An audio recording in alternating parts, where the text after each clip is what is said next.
Last week, I was sitting in on a YouTube discussion inside my mastermind group with some of the top minds in the podcasting industry. And let me tell you, the sense of FOMO was so real. Because with its massive user base and undeniable searchability thanks to Google, getting on YouTube sounds so tempting. And it does make you wonder if you're missing out on potential growth for your podcast by not being on YouTube. But the question we have to step back and ask ourselves as podcast hosts is it worth the extra effort for your podcast? And that's why I invited Erika Vieira to join me in the studio today, because she has coached thousands of business owners and podcasters to build profitable YouTube channels. And together, we're going to unpack the upsides and the downsides of using YouTube for your podcast so that you can ultimately make the call of whether it's right for you. Welcome to Insider Secrets to a Top 100 podcast. I'm your host, Courtney Elmer. Let's make your business binge-worthy. Erika, welcome. I am so stoked to have you here to talk about what is all the rage and on everybody's minds right now, video podcasting. Thank you so much for making the time. Well, thank you, Courtney. I love this topic of video podcasting, so I'm so excited to dive in. Well, I know that you're a firm believer that video is an integral part of the future of podcasting, and I would love to get your take on what makes video such a powerful tool for growing a podcast audience specifically. I'm a huge believer in video, and specifically video on YouTube, and really leveraging the power of that search engine and that algorithm.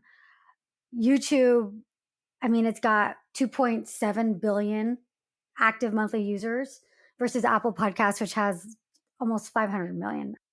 I know getting a podcast is absolutely incredible for that visibility, for that know, like, and trust. That's what I love about podcasts, is that it really establishes that know, like, and trust relatively quickly, right? Because they can really get to know you. They've got that intimate relationship of you and in their ear.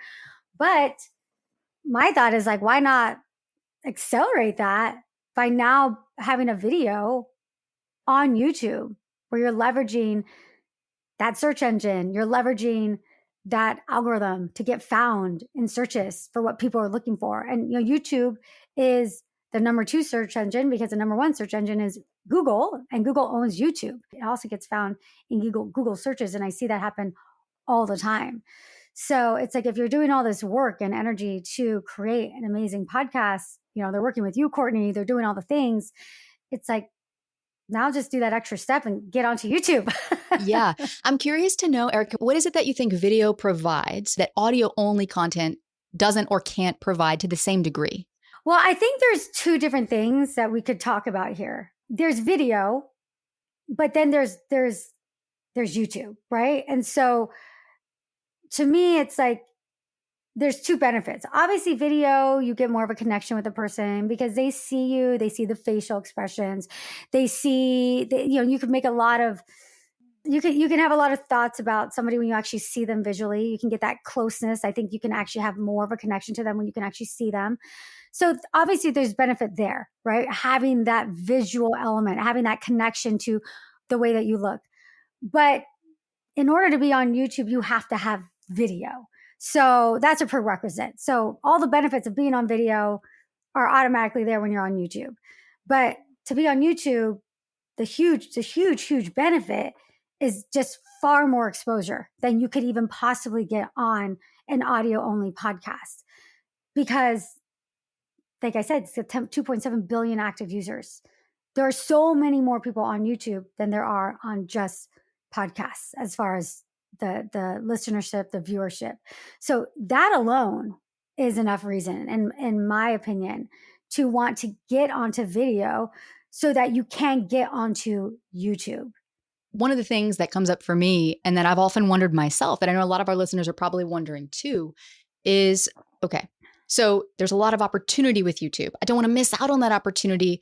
But also I started my podcast because I didn't want to be on video. I didn't want to have to put on makeup every day, at least for those of us, that put on makeup every day, or have to do my hair, have to actually shave, or do anything to actually be prepared to show up and be on and be visible. And for me, when I started my podcast, I was a mom. My son was really little. I most days had spit up all over me. I didn't feel good about myself and showing up in that way.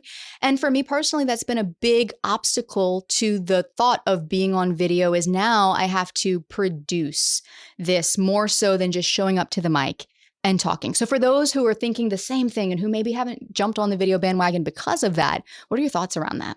Courtney, I relate so much to that because I was in that exact same boat when I started my podcast. I started my business through podcasting. And I was torn between audio only and doing a video.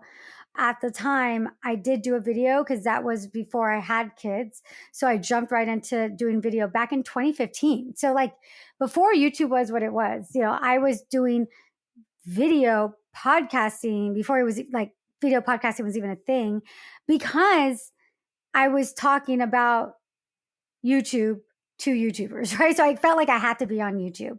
But this is something I actually don't talk too much about. Like this kind of gets into the nitty gritty, but I do feel like it's relevant to your question, Courtney, is that I did take a little break from that video podcast. And that was actually when I had my first daughter and I have 3 girls now. I took a break. I took a break from my podcast in general. And I had to make that decision of, do I give up altogether and just do something else, like completely unrelated? Or am I actually going to do this vision of the business I have now?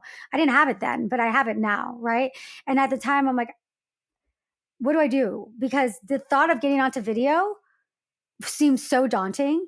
It seemed overwhelming. And I had to do something that was conducive to my life in that moment. And it was a survival decision of either I do this or I don't do it at all. And that was the point that I was at. So I relate so much to that. I was like, I have to do that. In order for me to continue on with my vision, which I didn't want to let go of, I had to make some cuts and sacrifices. But eventually what I realized is I have to get back onto video. So I did the podcast audio only thing for a while. What I realized though is that once my daughters got a little bit older and I wanted to grow my business even further, I knew I had a couple choices. And this is, I think, Courtney, where a lot of people end up getting in the crossroads. I love podcasting because I'm going to be so honest with you right now. I do believe, having done both and I work with a lot of podcasters that are getting onto YouTube, a lot. I do believe that audio only podcasts, and I'm not going to mince words when I say this, it is easier. So don't get me wrong. It is far easier than having a video podcast. And anybody that tells you otherwise, they're lying or trying to sell you something. It is so much easier just to have an audio only podcast. It really is. Because that element of adding video, it adds a whole nother layer, right? But I think that there's a ceiling at some point that you hit, unless you're a celebrity. There's a crossroads in which you say, okay, I need to grow my business.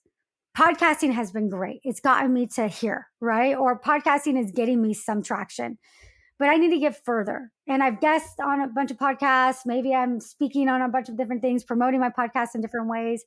But at some point you say, either I've got to pay for ads or I've got to get more visibility. So either you pay for ads for your product and service and maybe even drive people to your podcast so there's content they can know, like, and trust, or you grow organically. And that's where I think that's where a lot of people end up. And so you make the decision of like, I'm going to invest in ads because I've got to get exposed, or I'm going to invest time into something like YouTube where you can grow organically and you can leverage that algorithm there's nothing else like that. There's no other social platform other than Pinterest that has a search-based algorithm that you can grow organically. There just isn't. There's nothing like YouTube. YouTube is, and this isn't a YouTube versus Pinterest thing, but YouTube is by far, in my opinion, in my experience, the best social platform because of that algorithm. So if I'm really going to grow, how is it that I want to do it? Erika, I'm so glad that you bring this up and I appreciate your candor. I love how you've presented this because it really does come down to a choice. You can choose not to be on YouTube, and that's okay. I've chosen for a long time not to be on YouTube. And something else that I hear from people a lot is like, okay, well, isn't there a lot of competition on YouTube though?